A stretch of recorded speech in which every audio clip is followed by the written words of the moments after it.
നോമ്പിലേക്ക് നാം ഒരിക്കൽ കൂടി കടന്നു വന്നു. വലിയ നോമ്പ്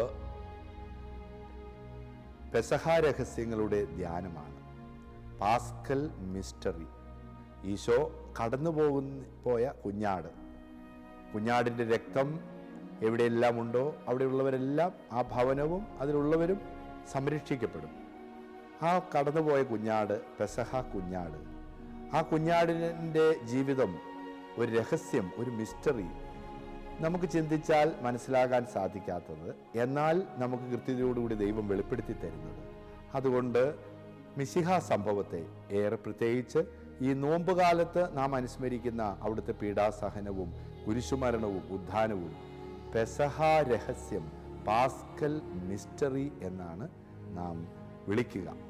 പെസഹ രഹസ്യം എന്നാൽ അത് മറഞ്ഞിരിക്കുന്നതാണ്, വെളിപ്പെടുത്തി തരേണ്ടതാണ്. അതുകൊണ്ടാണ് അതിനെ രഹസ്യമെന്ന് വിശേഷിപ്പിക്കുന്നത്. അതാണ് ഈശോ പത്രോസിനോട് പറഞ്ഞത്, യോനായുടെ പുത്രനായ ശിമയോനെ, നീ ഭാഗ്യവാൻ, മാംസരക്തങ്ങളല്ല സ്വർഗത്തിലുള്ള എൻ്റെ പിതാവാണ് നിനക്കിത് വെളിപ്പെടുത്തി തന്നത്. അപ്പോൾ ഈശോ എന്നാൽ മറഞ്ഞിരിക്കുന്നത് വെളിപ്പെടുത്തി തരണം. നമ്മുടെ സാധാരണ ബുദ്ധിക്ക് ചിന്തിച്ചാൽ മനസ്സിലാകാത്തത്, എന്നാൽ പരിശുദ്ധാത്മാവിൻ്റെ കൃപയാൽ നമുക്ക് എല്ലാം മനസ്സിലാകുന്നത് യേശു സംഭവം, അവിടുത്തെ പെസഹ രഹസ്യം. വിശുദ്ധ പൗലോസ് അപ്പോസ്തലൻ ഈ പെസഹ രഹസ്യത്തെ ധ്യാനിച്ച് പഠിപ്പിച്ച വലിയ മിസ്റ്റിക്കാണ്. അദ്ദേഹം പറയുകയാണ്, ഞാൻ സഭയെ പീഡിപ്പിച്ചവൻ സാവൂൾ, എന്നാൽ അവിടുന്ന് അത്ഭുതകരമായിട്ട് എൻ്റെ ജീവിതത്തിലേക്ക് കടന്നു വരികയാണ്. ഞാൻ യേശുവിനെ കണ്ടിട്ടില്ല, യേശുവിനെ കുറിച്ച് പഠിക്കുവാൻ ഞാൻ ആരുടെ അടുത്തും പോയിട്ടില്ല, എന്നാൽ എല്ലാം എനിക്ക് വെളിപ്പെടുത്തി തന്നു. സഭയെ പീഡിപ്പിച്ച് ഞാൻ അപ്പസ്തോലനായി മാറി. ഇത് എന്തൊരു വലിയ രഹസ്യം! ഇതാണ് അപ്പസ്തോലൻ നമ്മെ പഠിപ്പിക്കുന്നത്. ഈ പെസഹ കാലത്ത് പെസഹ രഹസ്യങ്ങളെക്കുറിച്ച് ധ്യാനിക്കുവാൻ നമ്മെ ഓർമ്മിപ്പിക്കുകയാണ്. സഭയുടെ അംഗങ്ങൾ, യേശുവിൻ്റെ ശരീരമാണ് സഭ.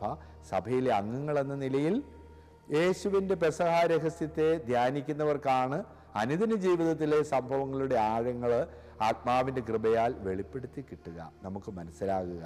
നമ്മുടെ ജീവിതത്തിൽ സന്തോഷങ്ങളും സഹനങ്ങളും പ്രകാശത്തിൻ്റെയും മഹിമയുടെയും നിമിഷങ്ങളുണ്ട്. അത് ഈശോയുടെ പെസഹ രഹസ്യങ്ങളോട് ചേർക്കുമ്പോൾ അതിൻ്റെ അർത്ഥവും ആഴവും നമുക്ക് ലഭിക്കും, മനസ്സിലാക്കുവാൻ സാധിക്കും. അത് നമുക്ക് വിശുദ്ധിയിലേക്കുള്ള യാത്രയുടെ ആണിക്കല്ലാണ് ഈ പെസഹ രഹസ്യം. അതുകൊണ്ട് സഭ നമ്മെ പഠിപ്പിക്കുന്നത് ഈ പെസഹ രഹസ്യങ്ങളുടെ ആഘോഷമാണ്. വിശുദ്ധ കുർബാന, ജപമാലയിലുള്ള രഹസ്യങ്ങൾ, കർത്താവിൻ്റെ മാലാഖയിലുള്ള രഹസ്യം, ഇത് ആവർത്തിച്ച് ചൊല്ലിക്കൊണ്ട് പ്രാർത്ഥിച്ചുകൊണ്ട് അനുദിന ജീവിതത്തിലെ പ്രതിസന്ധികളെ സന്തോഷത്തോടെ ഏറ്റെടുക്കുവാൻ നമ്മെ പഠിപ്പിക്കുകയാണ്. നമ്മുടെ പ്രിയപ്പെട്ട ഒരാൾ നമുക്ക് ഇഷ്ടമില്ലാത്തതുപോലെ നമ്മോട് സംസാരിച്ചു, അത് നമുക്ക് വേദന ഉളവാക്കുന്നതാണ്. എന്നാൽ ഏറ്റവും ഇഷ്ടമുണ്ടായിരുന്ന യൂദാസ് ഒറ്റിക്കൊടുത്ത നിമിഷത്തെക്കുറിച്ച് ഒന്ന് ധ്യാനിക്കുമ്പോൾ നമുക്ക് വലിയ ആനന്ദം കിട്ടും, സന്തോഷം കിട്ടും. എൻ്റെ യേശുവിൻ്റെ കുരിശിലോട് ചേർക്കുകയാണല്ലോ. ഞാനൊരു പ്രായമുള്ളൊരു സ്ത്രീയെ കണ്ടെത്തി. അവർ വലിയ വേദനയിലും രോഗങ്ങളും മക്കളിൽ നിന്നുള്ള ബുദ്ധിമുട്ടുകൾ. ആ സ്ത്രീയോട് ഇതേക്കുറിച്ച് ഞാൻ സംസാരിച്ചപ്പോൾ ആ പ്രായമുള്ള അമ്മച്ചി, 80 കഴിഞ്ഞ അമ്മച്ചി എന്നോട് പറയുകയാണ്, എനിക്ക് വലിയ വേദനയാണ്.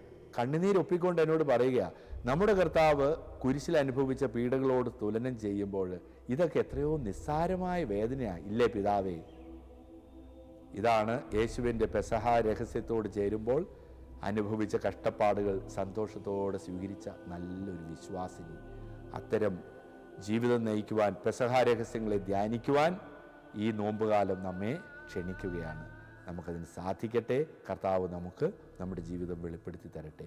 ഞാനും ഒരു വലിയ രഹസ്യമാണ്, ഈശോയുടെ വലിയ രഹസ്യം എന്ന് തിരിച്ചറിയുവാനുള്ള കൃപ നമുക്ക് ഓരോരുത്തർക്കും ലഭിക്കുമ്പോൾ അവിടുന്ന് നമ്മോട് ആഹ്വാനം ചെയ്യുന്ന വലിയ സന്തോഷം എപ്പോഴും നമ്മുടെ ഹൃദയത്തിലുണ്ടാകും. നിങ്ങൾ സന്തോഷിക്കുവിൻ, ഞാൻ വീണ്ടും പറയുന്നു, കർത്താവിൽ സന്തോഷിക്കുവിൻ. എല്ലാവർക്കും നല്ല നോമ്പുകാലം ആശംസിക്കുന്നു. ദൈവം നിങ്ങളെല്ലാവരെയും സമൃദ്ധമായി അനുഗ്രഹിക്കട്ടെ.